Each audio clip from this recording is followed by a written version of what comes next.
오늘 말씀의 제목은 담대한 믿음입니다.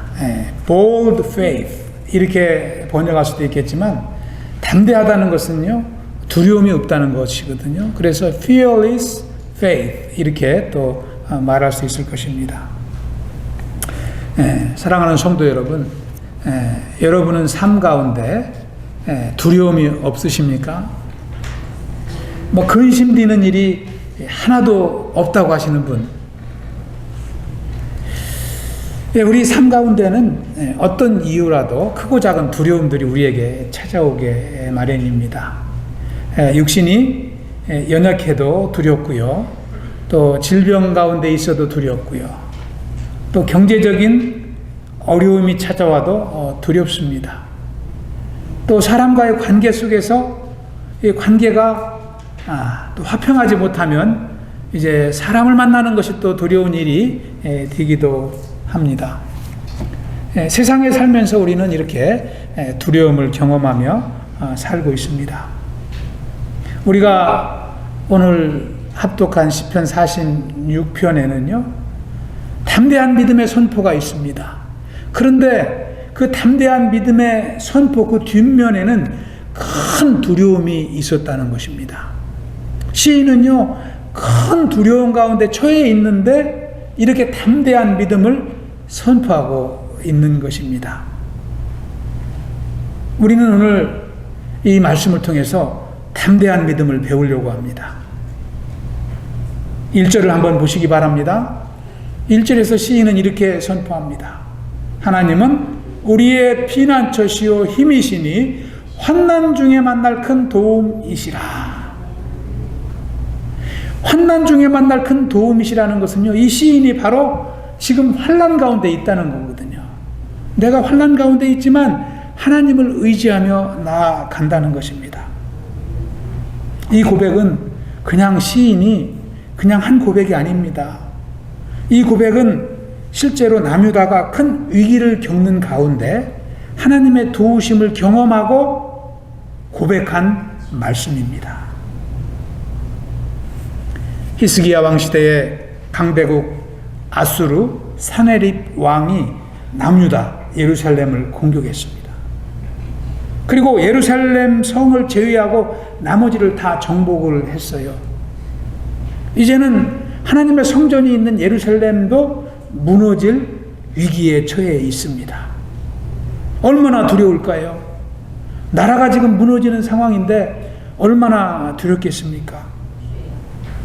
그때 아수르 장군 랍사게는요 남유다에게 항복하라고 엄포를 놓습니다.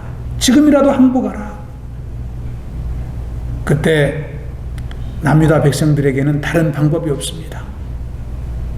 히스기야 왕은 하나님 앞에 무릎을 꿇게 됩니다.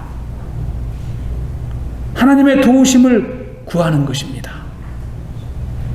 그때 놀라운 일이 일어났어요. 상상할 수도 없는 하나님의 능력이 기적으로 나타난 것입니다. 하룻밤 사이에요 아수르 군사 18만 5천 명이 그냥 넘어져 버렸어요. 여러분, 이런 일들이 어떻게 일어날 수 있습니까? 군사가 무너지니까 사네립은 다시 자기 나라로 철수하게 됩니다. 여러분, 왜 이런 일이 일어났을까요? 하나님이 역사하셨기 때문이죠.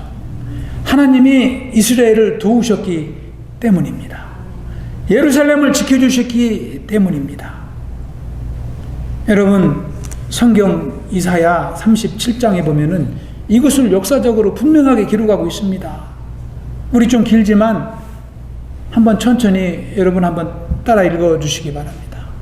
그러므로 여호와께서 아수르 왕에 대하여 이같이 이르시되 그가 이 성에 이르지 못하며 화살 하나도 이리로 쏘지 못하며 방패를 가지고 성에 가까이 오지도 못하며 흉벽을 쌓고 치지도 못할 것이요 그가 오던 길 곧 그 길로 돌아가고 이 성에 이르지 못하리라. 나 여호와의 말이니라. 대전에가 나를 위하여 내 종 다윗을 위하여 이 성을 보호하며 구원하리라 하셨나이다 하니라.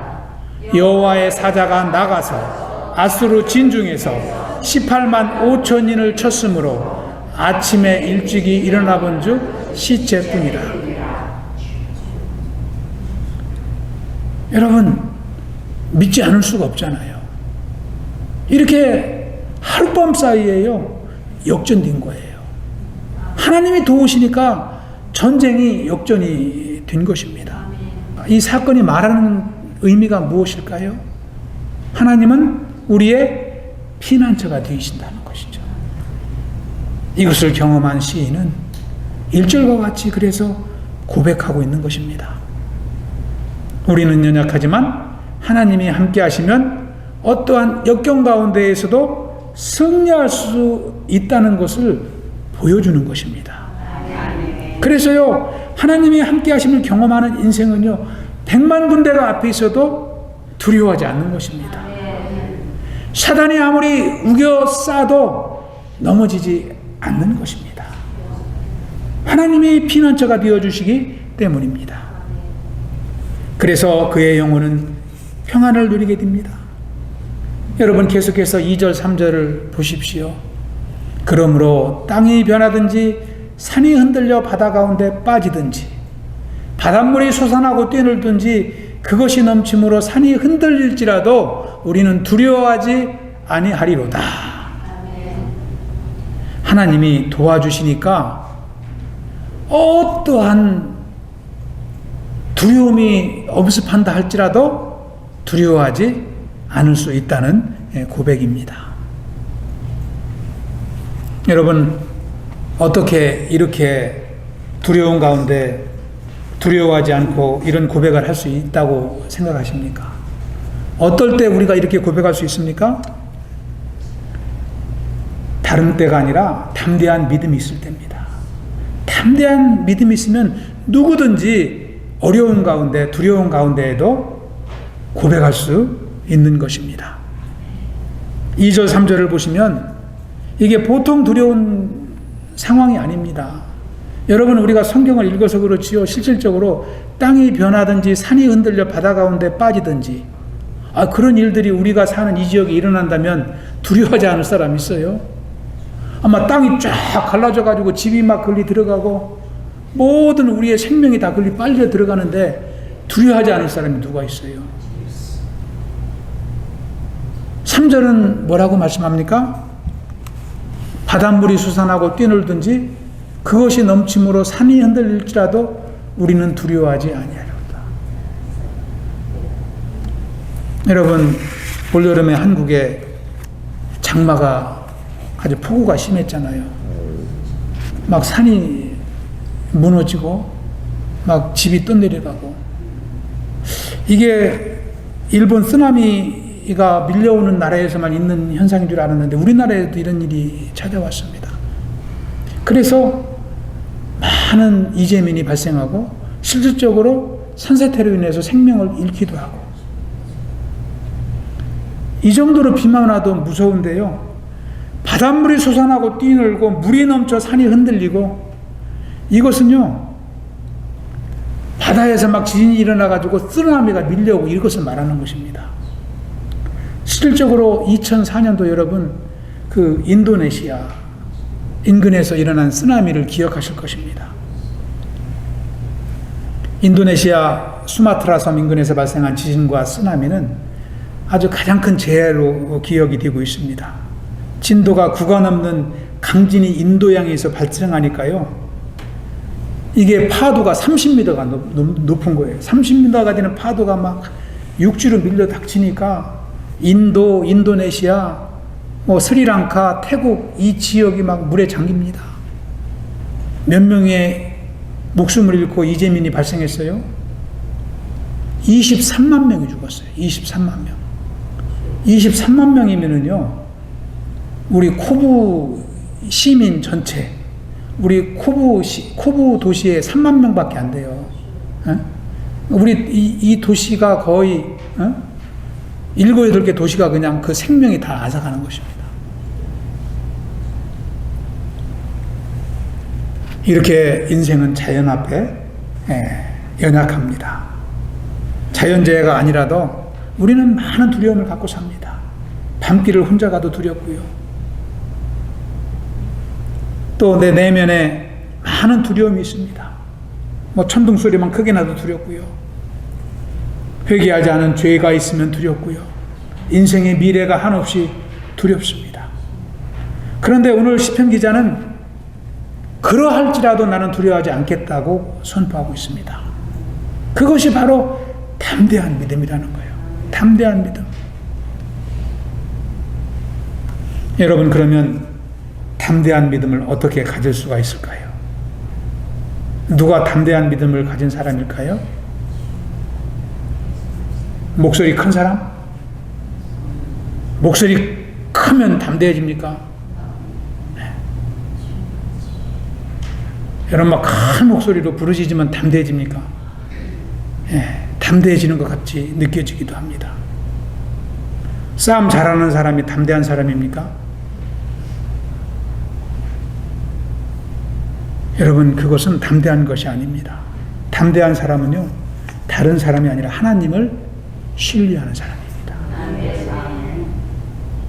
담대한 사람은요, 하나님의 음성을 들으며 사는 사람입니다. 담대한 사람은요, 세상보다도 예수님을 더 사랑하는 사람입니다. 그런 분들이 담대합니다. 여러분, 내가 담대하다고 해서 내가 담대해지는 게 아닙니다. 내가 담대한 믿음의 소유자라고 내가 선포한다고 내가 담대한 믿음을 갖는 것이 아닙니다. 담대한 믿음은 내가 갖는 것이 아니라 누가 주는 거예요? 하나님이 주시는 거예요. 하나님을 의지하고 하나님을 믿음으로 하나님께 담대한 믿음을 받는 사람이 담대하게 살아가는 것입니다. 그래서요, 담대한 믿음을 갖기 위해서는 분명한 구원의 확신이 있어야 돼요. 분명한 구원의 확신이 있고 진리 위에 날마다 걸어가야 됩니다. 그때만이 하나님이 담대한 믿음을 우리에게 부어주십니다. 우리는 신앙생활 가운데 이런 담대한 믿음을 갖기 위해서 힘써야 할 것입니다. 왜 그러냐면요, 담대한 믿음 없이 신앙생활 하면은요, 언제 우리가 세상으로 나갈지 몰라요. 여러분, 실질적으로 우리가 많이 경험하잖아요. 믿음에서 떨어져 나가는 사람들 많이 봅니다. 담대한 믿음이 없기 때문에 그래요. 담대한 믿음을 갖고 신앙생활 하는 것이 너무나 중요합니다. 그럼 어떻게 담대한 믿음을 가질 수 있을까요? 첫 번째는 하나님을 알아야 됩니다. 하나님을 알아야 됩니다. 여러분, 호세아서 6장 3절을 보시면은요, 호세아 선지자는 이렇게 선포합니다. 그러므로 우리가 여호와를 알자, 힘써 여호와를 알자. 성경은 하나님의 마음과 뜻이 담겨 있는 책입니다. 그래서 우리가 날마다 말씀을 가까이 할 때 무엇을 알아가요? 하나님을 알아가는 거예요. 성경을 알고 깨달아 간다는 것은 하나님을 더 알아가는 것입니다.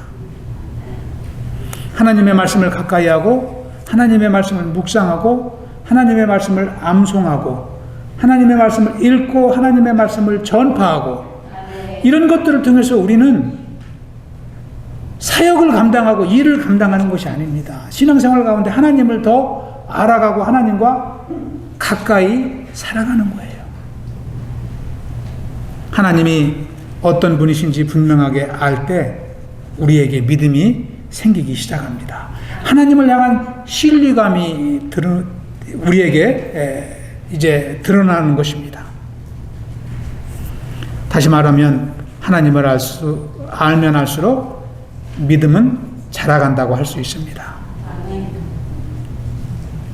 그래서 여러분이 성경을 공부하고 있습니까? 성경을 읽고 있습니까?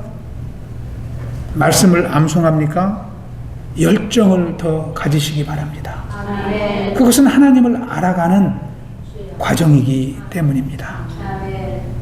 성경 공부 모임에 참여하는 분들이 있습니다. 더욱더 열정을 갖게 해달라고 하나님 앞에 기도해야 됩니다. 하나님, 지금까지도 말씀을 주신 거 감사합니다. 앞으로도 더욱더 말씀을 배우고 공부하는데 내가 더 시간을 내고 마음을 들일 수 있도록 저를 지켜주세요. 그런 기도를 해야 되는 것입니다. 여러분, 말씀을 공부하는 사람과 공부하지 않고 말씀을 읽는 사람과 읽지 않는 사람은요, 신앙생활 하다 보면 크게 차이 나지 않는 것 같아요. 한 교회에서 신앙생활 하지만 크게 차이 나지 않는 것 같아요. 1년, 2년 지나보세요. 5년, 10년 지나보세요. 겉으로는 표시 안 나지만 하나님을 알아가는 지식, 믿음은 엄청나게 차이 납니다. 고난이 딱 닥쳐보면은요, 남는 사람과 남지 않는 사람으로 바뀌게 되는 거예요. 여러분, 에스라서 7장에 보시면 에스라는 여호와의 율법을 연구하고 지키며 가르치기로 결단합니다. 10절에서 그렇게 결단하거든요. 에스라는 말씀에 대해서 열정이 많았습니다.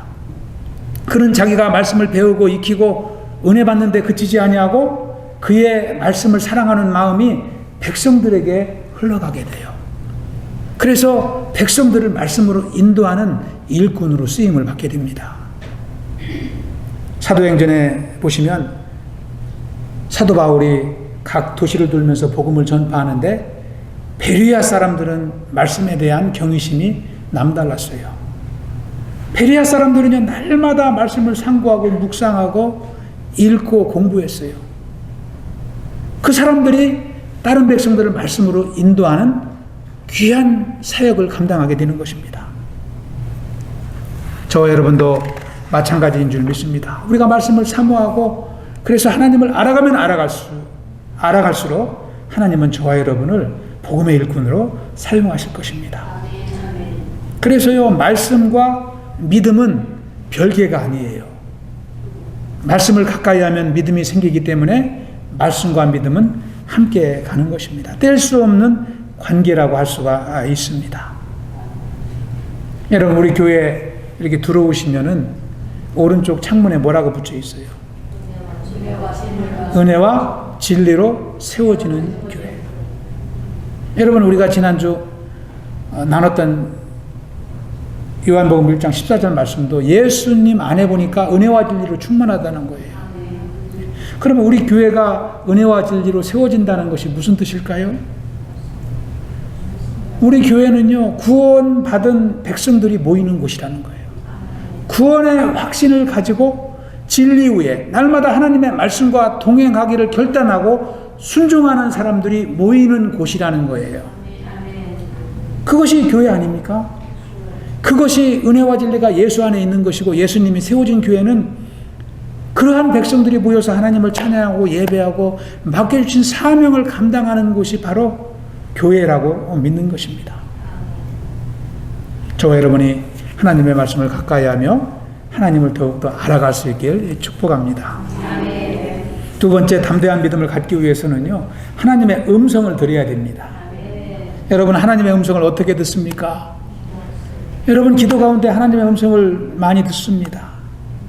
예레미야 33장 3절에 보시면 예레미야 선지자는 이렇게 선포합니다. 우리 한번 합독하겠습니다. 너는 내게 부르짖으라. 내가 네게 응답하겠고 네가 알지 못하는 크고 은밀한 일을 네게 보이리라. 아멘. 저는 기도는 크리스찬이 되고 나서 첫 번째 변화가 기도하는 것이라고 생각을 합니다. 우리가 예수님의 구원의 은혜를 경험하기 전에는요, 하나님 앞에 기도하지 않습니다. 그런데 구원받고 나면 기도 생활을 시작하지요. 이것이 난 크리스찬과 크리스찬의 차이점이라고 생각을 합니다. 기도한다는 것은요, 하나님의 음성을 듣고 싶어 한다는 거거든요. 하나님의 음성, 하나님의 뜻을 확인하고 싶어 하는 거거든요. 무슨 일을 하든 내가 결정하기 전에 하나님의 뜻을 묻는 것이 신자의 도리이기 때문입니다. 기도하고 하나님의 음성을 확인하지 못하면 기도와도 깨운지 않습니다. 기도에도 담대함이 생기지 않습니다. 그러나 하나님의 뜻과 확신을 가지면 담대해져요. 기도할수록 담대해져요. 하나님의 음성을 듣지 못하는 기도는요, 오히려 마음을 더 복잡하게 합니다. 내 욕심만 더 키웁니다. 하나님께 요구할 것만 계속 늘어나는 거예요. 그런데 하나님의 음성을 듣는 사람은요, 너무나 마음이 기쁩니다. 하나님이 응답을 해주시든 응답을 해주시지 않든 하나님의 뜻을 확인하는 순간 내 마음은 믿음의 확신으로 넘쳐나기 시작하는 것입니다. 그래서 기도할 때 우리는 하나님의 응답을 꼭 확인하고 자리에서 일어나야 돼요. 내 얘기만 쫙 하고 그냥 집에 가면 이게 별로 믿음이 생기지 않습니다. 들어주실 것 같기도 하고 안 들어주실 것 같기도 하고, 들어주시면 감사하고 안 들어주셔도 어쩔 수 없고, 이렇게 되는 거예요. 기도의 절대성이 없습니다. 그래서 우리는 하나님의 음성을 듣는 신앙생활을 통해서 믿음을 쌓아가야 됩니다. 한 청년이 스펄전 목사님에게 물었습니다. 목사님, 하나님이 정말 계신지 어떻게 알 수 있습니까? 스펄전 목사님이 청년에게 대답합니다. 나는 매일 하나님과 기도 가운데 대화를 나눈다네. 그러면 내가 주님께 드린 기도에 하나님이 응답하시지. 만일 하나님이 살아계시지 않는다면 어떻게 나에게 대답하실 수 있겠나? 그렇게 대답했다고 그래요. 기도 응답을 받는다는 것은요, 살아계신 하나님을 체험하며 살아간다는 것입니다. 여러분, 기도는 하나님과의 대화입니다. 우리가 하나님의 살아계심을 믿는다면 그분의 음성을 기다려야 됩니다. 사람도요, 대화하는 가운데 내 할 말만 쫙 하고 그냥 자리를 떠나가면 이 사람은 기분 나빠합니다. 서로 대화를 주고받아야지요. 내 말만 다 하는 사람을 친구로 사귀지 않습니다. 하나님과도 마찬가지예요. 우리가 하나님께 기도를 했으면 하나님이 뭐라고 말씀하시는지 우리는 들어야 되는 거예요. 그것을 듣기 위해서 우리는 기도하기 때문입니다. 여러분, 다니엘은 포로 생활 중에도 하루에 3번씩 기도했습니다. 하나님과 날마다 대화하는 것이죠. 사도 바울도 감옥에서 기도합니다. 감옥에 있을지라도 하나님과의 대화를 중단하지 않았다는 것입니다. 그랬을 때 옥문이 열리고 구원받는 역사가 일어나게 됩니다. 구원받은 자의 삶에는 반드시 기도의 응답이 있습니다. 기도의 응답을 통해서 하나님을 더욱더 알아가고 또 담대한 믿음을 쌓아갈 수 있길 축원합니다. 이것을 보면은 기도는요, 신앙생활에 절대로 짐이 아닙니다. 은혜의 통로인 줄 믿습니다. 우리 코보 믿음의 공동체가 기도 가운데 하나님의 음성을 듣고 담대한 믿음으로 살아갈 수 있길 축원합니다. 3번째로, 담대한 믿음을 갖기 위해서는 빼놓을 수 없는 것이 순종입니다. 순종입니다. 오늘 주일학교에서도 신앙생활은 다른 게 아니라 순종이라고 그랬습니다. 순종하는 만큼 주님은 은혜를 주십니다. 순종하는 자에게는 하나님이 지켜주시지만 순종하지 않는 자에게는 은혜가 임할 틈이 없는 것입니다. 요한복음 14장 21절입니다. 시작. 나의 계명을 지키는 자라야 나를 사랑하는 자니 나를 사랑하는 자는 내 아버지께 그 사랑을 받을 것이요 나도 그를 사랑하며 그에게 나를 나타내리라. 아멘. 예수님도 분명하게 가르치지 않습니까? 그래서 우리는 작은 일부터 하나하나 순종을 배워야 됩니다. 순종이 바로 믿음이요, 믿음 없이 순종할 수 없습니다. 그래서 성경을 읽어도 우리가 성경을 알려고 읽으면 은혜가 안 됩니다. 어떻게 읽어야 돼요? 믿으려고 읽어야 돼요. 성경을 믿으려고 읽으면요, 몰라도 은혜가 돼요. 몰라도 깨달아져요. 성령이 역사하십니다. 우리의 믿음을 축복하시고 성령이 역사하십니다. 성경을 백독해도요, 성경을 지식적으로 읽는 사람에게는 번뇌만 가득합니다. 알면 알수록 성경이 복잡하고 이해가 안 되고 이게 번뇌만 가득해요. 그렇지만 성경을 아는 것이 없고 오늘 신앙생활에서도요, 믿음으로 믿으려고 성경을 읽는 분에게는 하나님의 은혜를 부어주십니다. 이것이 순종하는 신앙생활입니다. 그래서 신앙생활은 지식으로 하는 것이 아닙니다. 무엇으로 할까요? 믿음으로 하는 것입니다. 순종으로 하는 것입니다. 여러분, 성경에는 많은 순종의 인물들이 나옵니다. 누가복음 5장에 보면은 베드로가 순종했잖아요. 밤새 고기를 잡았는데 한 마리도 못 잡았습니다. 예수님이 나타나셔서 깊은 데로 가서 그물을 내려보라고 다시 말씀하십니다. 여러분, 이 갈릴리 호수에는요, 깊은 데에는 고기가 없습니다. 낮은 데에 그물을 던져야 됩니다. 그런데 베드로는 그 말씀이 이해가 되지 않았지만 순종했습니다. 놀라운 역사가 일어납니다. 베드로는 고기를 보지 않고 주님을 두려워하게 됩니다. 열왕기하 5장에 보면은 나아만 장군이 나옵니다. 나병에 걸렸습니다. 선지자 이사야에게 찾아갔습니다. 그랬더니 고쳐주지 않고 가서 요단강에 가서 7번 씻으라고 명령합니다. 자존심이 너무 상했어요. 그렇지만 나아만 장군은 순종했습니다. 그때 나병이 떠나가고 피부가 깨끗해집니다. 순종이 치유한 것입니다. 여러분, 아브라함은 어떻습니까? 아브라함은요, 순종함으로 의인이 되었습니다. 갈대아 우르에서 가나안까지 순종으로 달려온 것입니다. 그 순종이 한 민족을 세우게 하셨고 구원의 역사를 여는 출발점이 된 것입니다. 사랑하는 성도 여러분, 하나님은 이렇게 순종하는 자에게 자신의 모습을 나타내십니다. 자신의 음성을 들려주시는 것입니다. 그래서 우리가 순종할 때 하나님은 우리에게 담대한 믿음을 주십니다. 이 믿음을 체험하는 저와 여러분이 되시길 축복합니다.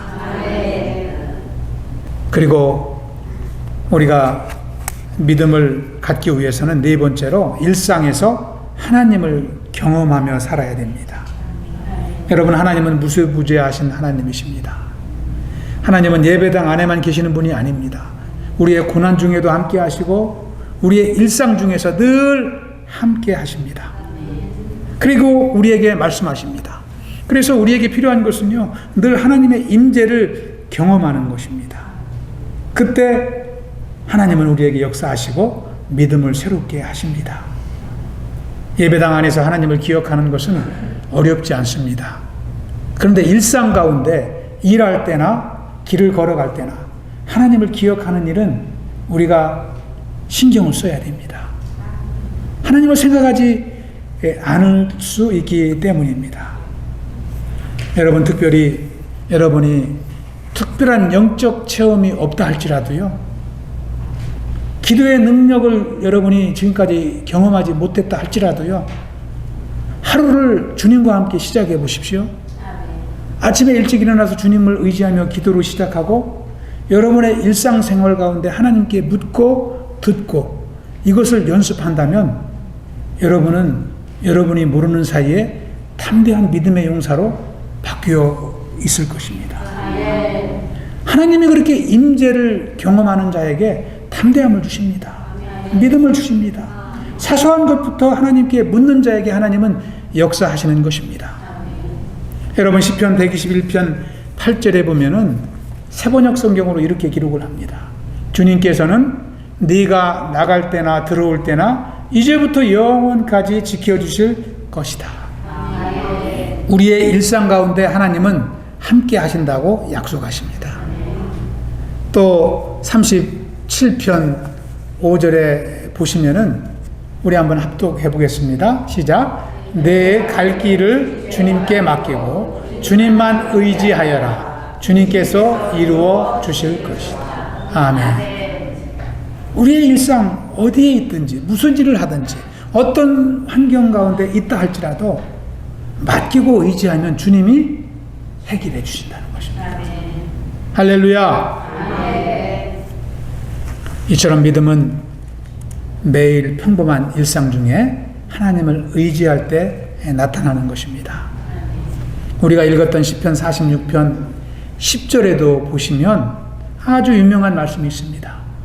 시편 46편 10절에 보면 너희는 가만히 있어 내가 하나님임을 알지어다. Be still, know that I am God. 이렇게 성경은 말씀하고 있습니다. 이것은 무엇을 말씀합니까? 하나님을 의지하면 주님이 친히 역사하신다는 거예요. 역사하신다는 거예요. 그러니까 의지하는 것이 믿음이고 의지하는 것이 능력입니다. 어떤 어려움을 만나든지 낙심하지 않고 하나님을 바라볼 수 있길 축원합니다. 오늘 말씀을 정리합니다. 여러분 잘 아시는 종교개혁가 마틴 루터는 가톨릭 교회의 심한 박해 속에서도 종교개혁을 아주 담대한 믿음으로 잘 감당했습니다. 그가 이 종교를 개혁할 때는 너무나 외로웠습니다. 공격자들이 많았기 때문입니다. 그런데요, 그가 어떻게 담대한 믿음을 가지고 그 종교개혁을 완성할 수 있을까요? 완수할 수 있었을까요? 그때 붙잡았던 말씀이 바로 이 시편 46편이에요. 이 말씀을 붙잡고 그는 용기를 얻었습니다. 그리고 사명을 감당한 것입니다. 그가 지은 마틴 루터가 지은 찬송가도 이 찬송가에 있습니다. 585장입니다. 585장. 내 주는 강한 성이요. 내 주는 강한 성이요. 내 주는 강한 성이요. 방패와 병기 되시니 그 난란에서 우리를 구하여 내시리로다. 여러분 얼마나 담대한 고백입니까? 3절은 뭐라고 찬양하느냐면 이 땅에 마귀 들끓어 우리를 삼키려 하나 겁내지 말고 섰거라 진리로 이기리로다. 마틴 루터는요 그것을 경험한 거예요. 진리를 위해서 담대한 믿음을 가지고 나아가는 자신 앞에 사단의 역사가 보이는 거예요. 그렇지만 그는 물러서지 않을 수 있었던 것은 하나님이 요새가 되시고 피난처가 되어주셨기 때문입니다. 그래서 담대하게 사명을 완수할 수 있었던 것입니다. 여러분 마틴 루터뿐만이 아니라 담대한 믿음이 없이는요 어떠한 성도도 신앙생활에서 승리할 수 없습니다. 마틴 루터와 같이 큰 사명, 종교개혁을 단행할 때만 담대한 믿음이 필요한 게 아닙니다. 우리가 집사로 살든 평신도로 살든 목회자로 살든 어떠한 신앙생활 가운데도 담대한 믿음이 없으면 사단이 우리의 생명을 앗아가 버립니다. 그렇기 때문에 누구에게나 담대한 믿음이 필요한 줄 믿습니다. 담대한 믿음은 두려움이 없는 것이 담대한 믿음이 아닙니다. 두려움 속에서 하나님을 바라보는 것이 담대한 믿음입니다. 할렐루야. 우리가 세상을 살면서 환경을 바라보지 않고 주님을 바라볼 수 있길 축복합니다. 말씀을 더 가까이 하고 기도 중에 하나님의 음성을 듣고 또 작은 것부터 순종함으로 일상에서 주님의 음성을 주님의 임재를 경험함으로 담대한 믿음을 갖고 승리할 수 있길 축원합니다. 우리 서로 인사하고 마치겠습니다. 믿음으로 삽시다. 믿음으로 삽시다.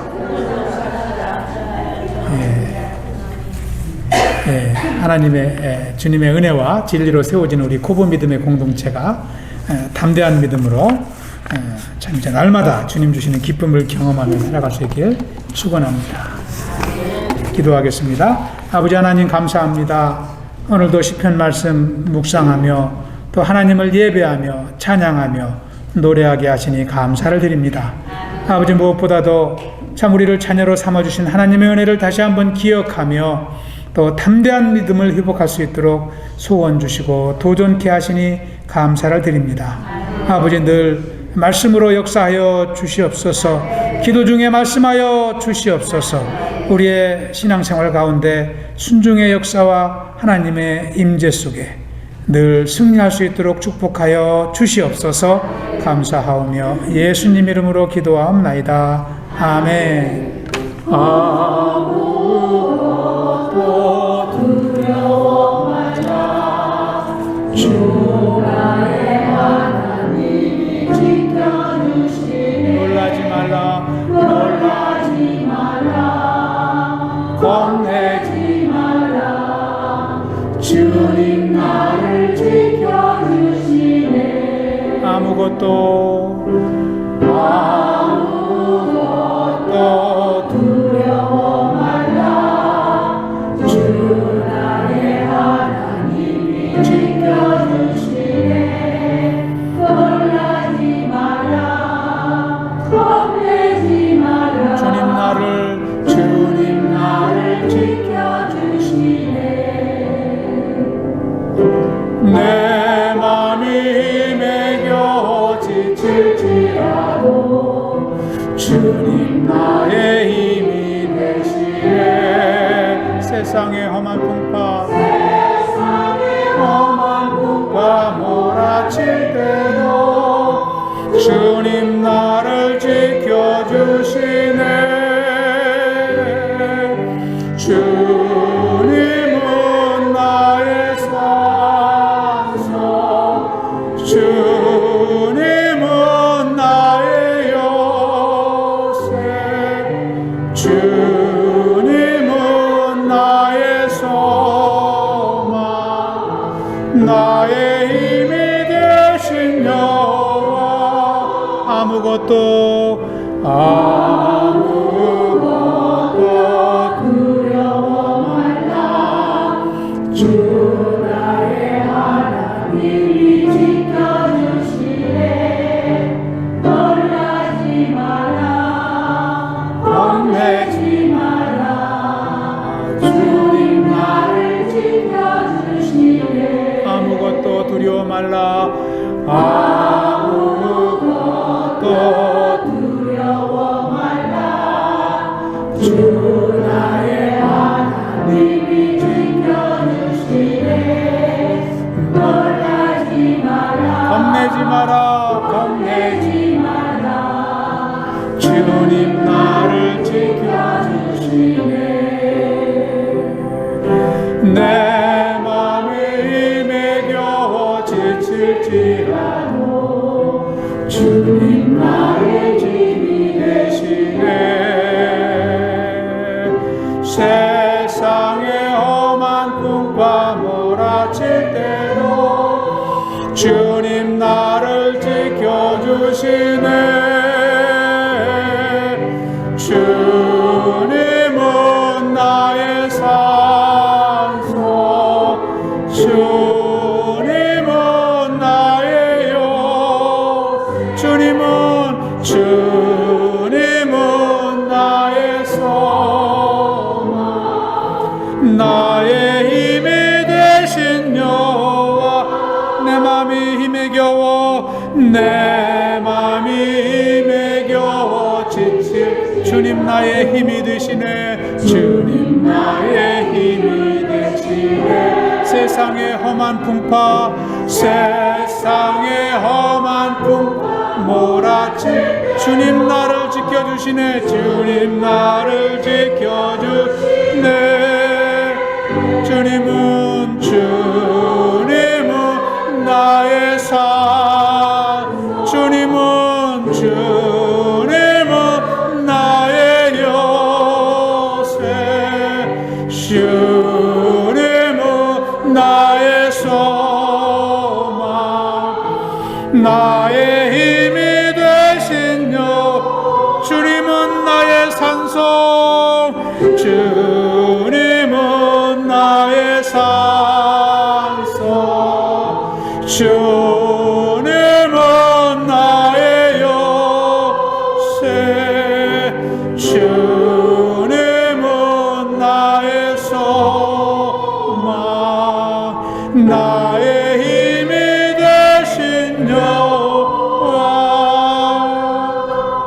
그렇습니다. 주님은 나의 힘이시오, 나의 산성이 되시오, 요새가 되시는 줄 믿습니다. 저 여러분의 한 주간의 삶 가운데에도 이 주님 이름 부르며 의지하며 나아갈 수 있길 기도합니다. 그리하여 하나님의 능력을 경험하고 또 하나님의 임재 속에서 하루하루 담대한 믿음으로 승리할 수 있길 축복합니다. 우리 시간 잠시 주님의 이름을 부르며 기도할 때에 주님 나의 힘이 되어 주시옵소서, 능력이 되어 주시옵소서, 어떤 환난 가운데 있다 할지라도 능력의 주님을 의지하는 믿음의 백성으로 나를 세워 주시옵소서. 우리 짧게 기도하고 마치겠습니다. 주여 한번 부릅니다. 주여